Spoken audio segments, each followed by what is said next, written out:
Imana izabubakire inabagenda imbere. Noneho rero mwabantu mwe duteraniye ubu nitwe bafana, reka mbigisha ibintu turirimbirire. Murabinyemereye? Murabinyemereye?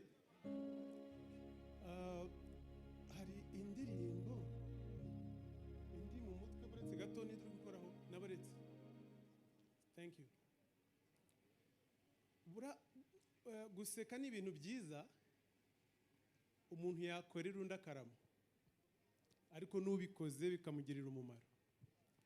Mureke turirimbire Irene ngo byumusekera cyane azashisha yumva, byumuhobera cyane bizamuha amahoro, byumusekera cyane azashisha yumva, byumuhobera. Thank you. Ndashaka ko muvuga ka cyane basi n'ibibindi byabagoye. Byumusekera azashisha byumuhobera. Umunyarwanda aca umugani ngo nyiramasere bwa bike ibindi akibonera. Umuhanzi Bruce Melody akoze agashya mu bukwe bwa Kashamakokero. Umwite Morodekayi, umwite Irene, umwite manager w'abahanzi batandukanye, na cyane ko ubuhamya bwatanzwe kuri munsi bwagiye bubigarukaho. Uwitwa Niyo Bosco yaje araririmba, uwitwa Papi Clever ndetse na Dorcas baririmbye. Umwite Annette Muval, Annette Murava nawe akaba yaririmbye. Kashamakokero yaririmbye, abantu batandukanye bose bakaba baririmbye. Akaba ari ubukwe bwahuje abantu batandukanye, yaba muri gospel cyangwa se mu ndirimbo zo kuramya no guhimbaza Imana, yaba mu ndirimbo zisanzwe zasekera nk'uko Bruce Melody muri mubona abigenza. Ariko disi Emirene yarishimye uyu munsi pe, Emirene yarishimye uyu munsi. Abantu benshi batandukanye, abastari nk'uko namwe babwira akaba ari yambariwe mu gusa no ko yambariwe na Rocky Kirabiranya, umwite Chris Is, umwite Philipita, umwite MC Nario, umwite abantu batandukanye, umwite Mahoro Nasri. Abantu benshi batandukanye bakaba barangaha muri reception. Ndimo ndabona abakire batandukanye nka Coach Gary, nabonaga Mushyoma Joseph West African Promoters, nabonaga abantu batandukanye, nabonaga Bahavo Jeannette ndetse n'umugabo Freri bakaba bari barahangaha. Byatunguranye Safi Madiba muri Urban Boys nawe akaba ari muri ubu bukwe.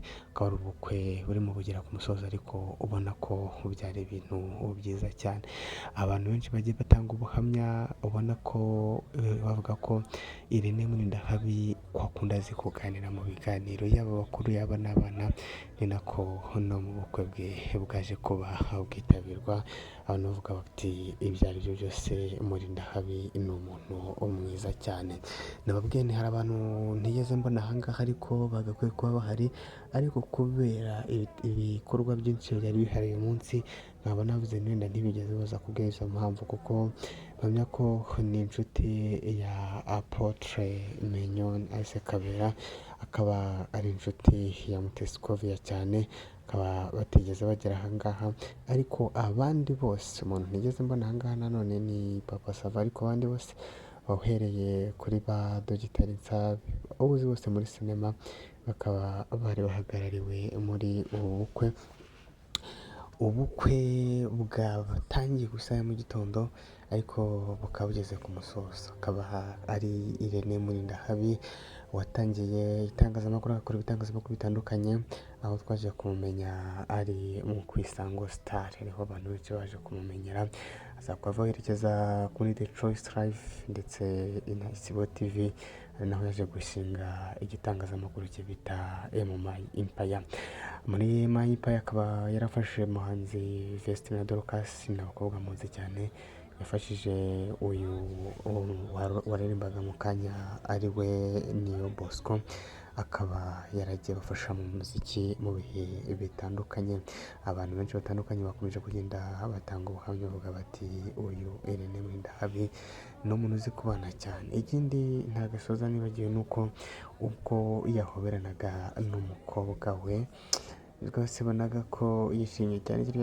Gishimishije cyane ni uburyo imbere umugore mushya ni Liliane akaba yarafatanye agatoki ku kandi n'uyu mukobwa wa Emirene, mu gihe abanyarwanda musanzwe muzi neza ko imibereho yacu iba igoye cyane cyane kavuga ngo umwana na mukase, ariko abo ngabo rwose ubona ko bazabana mu rugo rwiza nk'uko abantu benshi bakomeje kugenda bavuga, na cyane nk'uko Bruce Melody atangiye avuga ati Imana izabafashe kurambana, nk'uko mu ndirimbo zagiye zirimbwa bitandukanye bagiye babigarukaho. Ni ibyo bimwe mu bindi bintu byagiye biranga ubu bukwe bwa Irene Murindahabi ndetse na Liliane umukunzi we w'ibihe byose.